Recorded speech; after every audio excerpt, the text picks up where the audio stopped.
is up, guys? Welcome back to another episode of the Fantasy Fellow Show. We're just going to do a quick one for you tonight. It is Monday, about 6 o'clock Central Time, July 24th. We're just going to be going over the training camp news. There are a handful of teams that are underway with their veterans and getting practice and updates and things like that. But there's a ton of news that has been out today and I guess over the weekend as well. So what we're going to do, we're going to just hop right into a screen share. And basically, I'm just going to kind of go over the NBC Sports news blurbs here. There are a handful of ones that I think matter for fantasy football this season.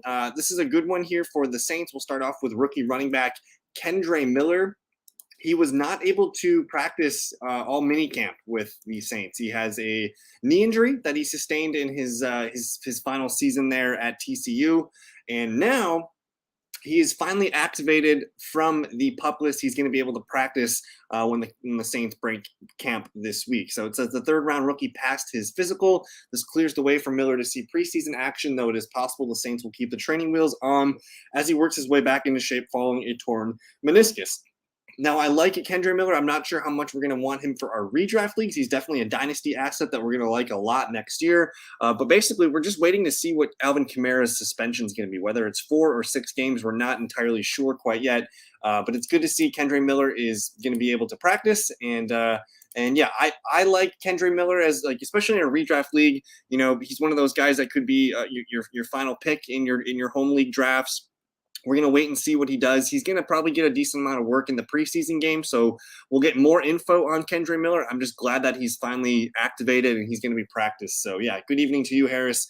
Keep your eye on Kendre Miller, because if we see Alvin Kamara gets that 4-game suspension or the 6-game suspension, whatever it is, we're going to see Kendre Miller kind of work in behind Jamal Williams there for the RB2 spot. So the Saints like him a lot. He might be a guy that could be the starting running back as early as next year. So very eager to see Kendre Miller in the Saints uniform. The next one here is Ravens receiver Rashad Bateman. He was placed on the PUP list today. He did get a cortisone shot in his foot. I think it was back in June. And that is concerning. He had the Liz Frank injury last year. It does say he inexplicably missed 2 days of training camp, only a report, and subsequently be placed on the PUP list. He had his 2022 cut short by the Liz Frank injury, and that required surgery to fix it. He received a cortisone-type shot in his foot last June. So it's possible his landing on the PUP list is related to the foot injury. I'm pretty sure it is the foot injury. Through 2 seasons, Bateman has appeared in just 18 games, totaling 61 catches, 800 yards, and 3 touchdowns. He has high-end wide receiver 3 upside, but again, we just got to see him on the field. Not sure how long he's going to be on the PUP list, but hopefully no more than like 2 weeks or something like that. So we'll see what happens with Bateman. And then, yeah, I didn't see that update on the NBC Sports Edge, but I did see it update here on Twitter not too long ago. The Bears did update Chase Claypool. They took him off the PUP list, so he's going to practice Wednesday in the Bears' first practice, so that's good news for Chicago. They need as many pass catchers as they can get. Here's an interesting one. You guys all remember running back Damian Williams, former successful running back for the Chiefs. He is visiting with the Cardinals on Monday. The Cardinals need a veteran RB2. They have Keontae Ingram there right now as their 2 behind James Conner, but I am watching to see if the Cardinals do add a veteran back. The Lions brought in Teddy Bridgewater to see what he's got to maybe be the backup behind Jared Goff. It sounds like we're not going to see Hendon Hooker anytime soon. So there's an opening there for QB2 duties in Detroit. So Teddy Bridgewater visiting with the Lions. Let's see what else I can find for fantasy. Darrington Evans. So I'm going to talk more about it when we get to Nyheim Hines. But Nyheim Hines sounds like he got into a jet ski accident and his knee got busted up. And the Bills have already signed his backup replacement here, Darrington Evans, who was with the Colts. He's also been a guy that's been on the Titans. He's kind of like a special teams passing down back. So this is a direct correlation to Nyheim Hines' open spot. Hines was going to be their kick returner, punt returner, I think, in Buffalo, and he was also going to probably compete with some third down duties. We'll talk more about Nyheim Hines when we get to his blurb here. But let's just keep loading him up. So, yeah, the Bills signed Darrington Evans. Interesting note here from Odell Beckham telling The Athletic's Dan Pompei that he's viewing 2023 as his final season. I'm going to give it my all this year, and then if something happens after that, we can go from there. So he's focusing on just 1 year at a time. We haven't seen Odell Beckham play a full healthy season in quite a while. I mean, he played really well with the Rams in that Super Bowl run when he signed. and he was vital to them getting to the Super Bowl. He got hurt in that game, but either way, I think Odell Beckham. I'm coming around to him being a decent value pick at the moment right now because, again, we saw Rashad Bateman's got the foot injury. Zay Flowers might be another guy that we like as well here. So Odell Beckham, interesting mindset here. Some positive news on the Tyreek Hill case. When he slapped that one person on the boat, it sounds like they resolved their differences. So looks like that's put behind Tyreek Hill. Good to know. Running back here, backup running back Jerome Ford for the Cleveland Browns. The GM, Andrew Berry, says the team feels really good about Jerome Ford heading into training camp. Berry highlighted Ford's strong spring and added that Ford's receiving skills are strong. Ford is expected to have competition behind him throughout the training camp, but it sounds like the team is high on Ford's ability to handle work on passing downs if needed. He didn't really show much of anything last year, and they didn't bring back Kareem Hunt, so it's assumed that Jerome Ford is the RB2. If anything does happen to Nick Chubb, we're going to be talking about Jerome Ford on the waiver wire. I don't think we need to draft Jerome Ford in our redraft leagues. We'll just keep him on our waiver wire speed dials, but definitely that running back 2 spot in Cleveland, something that I'm going to be watching for the rest of training camp. And if they do sign a veteran running back, we'll take note of that as well. But for now, it's Jerome Ford's job. Anthony Richardson signed his deal today, 4-year, $34 million. Congrats there. And then we got to get to this one. This one's interesting because it's Kadarius Toney. Chiefs receiver is set to miss some time during training camp after aggravating an old knee injury. It sounds like he had he had an off-season cleanup procedure on his knee, but re-aggravated his knee on Sunday while fielding punts.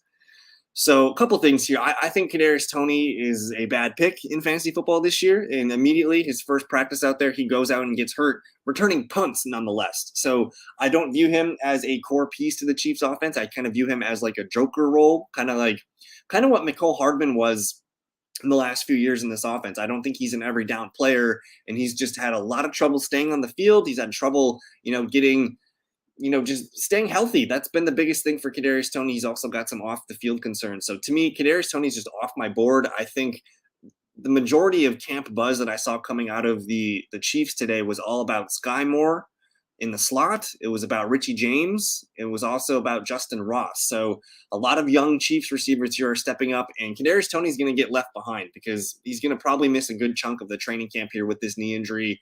They might shut him down through the rest of the summer. We don't know.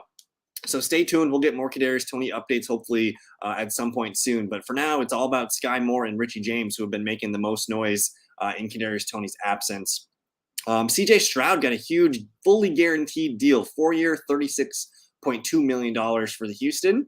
And this one was kind of scary. Chauncey Gardner-Johnson, he went down with a knee injury, but it sounds like no structural damage. The MRI came back clean. So good news there for the Detroit Lions defensive back. The Bears added another receiver here, Isaiah Ford. He's kind of bounced around the league. I think 4 seasons. He's been with the Dolphins, I think the Raiders, a couple other teams. Just Bears adding another receiver here. Keep it moving. This one's important. Josh Jacobs. He was last seen spotted this morning boarding a flight leaving Las Vegas, and that the veteran running back doesn't plan to return anytime soon. There's also there's a Raiders beat writer who I like a lot, Vic Tafur. And one of his most recent tweets, I think this was last week, and it's like, we won't be seeing Josh Jacobs for a long time. He tweeted this last week and retweeted it today. So I'm nervous about Josh Jacobs playing week 1. I don't feel good about it. I think if there's any running back that's going to hold out and miss a handful of games or the whole season this year, it's probably Josh Jacobs. I think Saquon Barkley's more likely to report. Maybe even J.K. Dobbins too. But for right now, I'm pumping the brakes on drafting Josh Jacobs. We need more information. And then obviously his backup is going to be someone that we're going to want to know who that is. And that's probably Zamir White, the second-year running back out of Georgia. They also have a passing down back, Amir Abdullah. So we're going to watch this situation closely. And yeah, I want to know who's running with the ones while Josh Jacobs is not in camp. I think it's going to be Zamir White. We'll see if he can handle, 3 down duties. But for now, Josh Jacobs, in general, the Raiders, man, I don't trust the Raiders this year. They've already pissed off Devontae Adams. Now they're making Josh Jacobs upset as well. Jimmy Garoppolo is back, but my energy and feelings for the Raiders don't feel too great for this upcoming year. All right, here's the Nyheim Hines one that we alluded to earlier. He suffered a significant knee injury off-site and is expected to miss the entire 2023 season. He was sitting stationary on a jet ski when another rider struck him. So the injuries are non-life threatening, which is great to hear, but he's going to need knee surgery and will spend the 2023 season recovering. So this is a huge deal. I did see a stat where, like, when Nyheim Hines came to Buffalo and he took over the kick return duties, he added like 6 yards to field position for them. So they would occasionally start at the 25-yard line. With Nyheim Hines, the average starting point was at 31. So he was a pretty big piece of their special teams unit.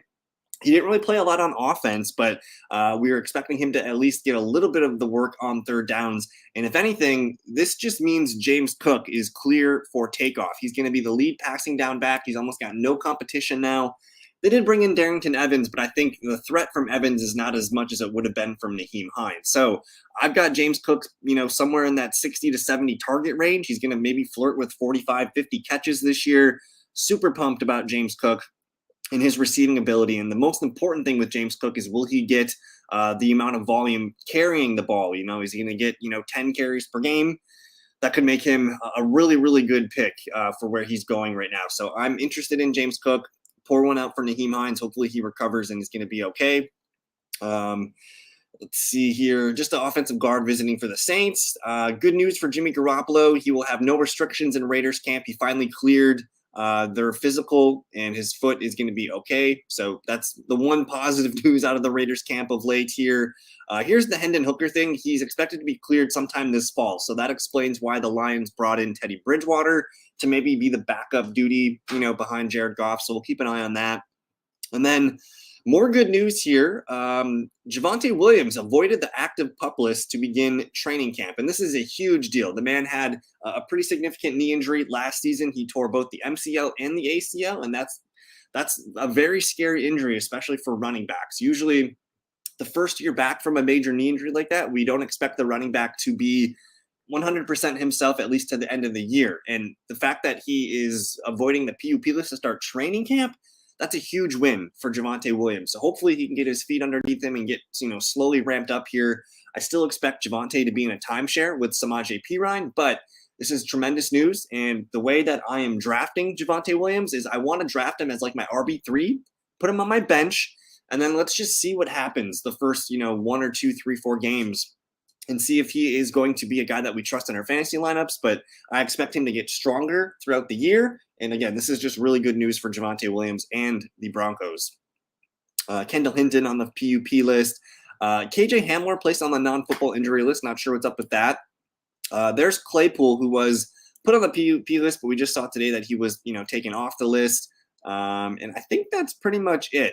Amari Cooper had a little thing yesterday where he left practice with a minor tweak. It sounds like he's just considered day-to-day, though. There were some quotes about him saying he's going to be just fine. He's not going to miss much practice at all. So good news there on Amari Cooper. There's the Kadarius Toney knee blurb. This one I really like a lot. We talked about Jerome Ford, but Browns coach Kevin Stefanski is praising Nick Chubb's 3-down ability. This might be the finest fantasy season for Nick Chubb. He's got no competition really for, running the ball, and no Kareem Hunt. So he might see a career high in receptions, targets, and receiving yards. So to me, Nick Chubb's one of my favorite running backs to draft right now. I think he's set up for a career year, and he's going to be the focal point of that Browns offense. Now, Marvin Jones on the active NFI list. They did go ahead and get Denzel Mims from the Jets. I think Mims could compete for some playing time there. That's interesting. But I think I'm pretty much all caught up here. Nothing too much happened today. Let me just pop over to Twitter and see if I can find anything else for you guys that might have come up. And if you guys are still with me, you guys got to go check out NFL Beat Writers. Their handle is at 32 Beat Writers. I have their notifications turned on, and they just tweet out everything you need to know about training camps. That's pretty much what this account's for. They basically just they just send out all the updates. And for me, it's something that I have on all day. I'm looking to seeing what they're doing, and basically it's just a really quick feed and a lot of good quotes, a lot of good fantasy intel. Sky Moore stock is rising today. Dude, when I was doing some best ball drafts today, Sky Moore goes in the top 100 of fantasy drafts right now. He's an 8th round pick in best ball drafts right now. So keep an eye on Sky Moore. He's going to continue to climb, but tons of good stuff on here. But I think that's going to do it for today, guys. We will be doing tomorrow night, I'm going to be doing a live mock draft, but we're going to be doing an auction draft. I'm trying to get one of my good friends on the show with me. So tomorrow night, auction mock draft. We'll do that live. Wednesday night this week, we're going to do our ESPN PPR live mock draft, so you guys can join us for that. And then otherwise, I'm not quite sure what I have planned for the rest of the week. But I'm going to post all the videos here in the, the corners of the video. But I did put all my quarterback, running back, wide receiver, and tight end rankings out this weekend. So that's the hot stuff you guys got to go check out. We'll see you guys in a future video. Thanks for watching. Peace.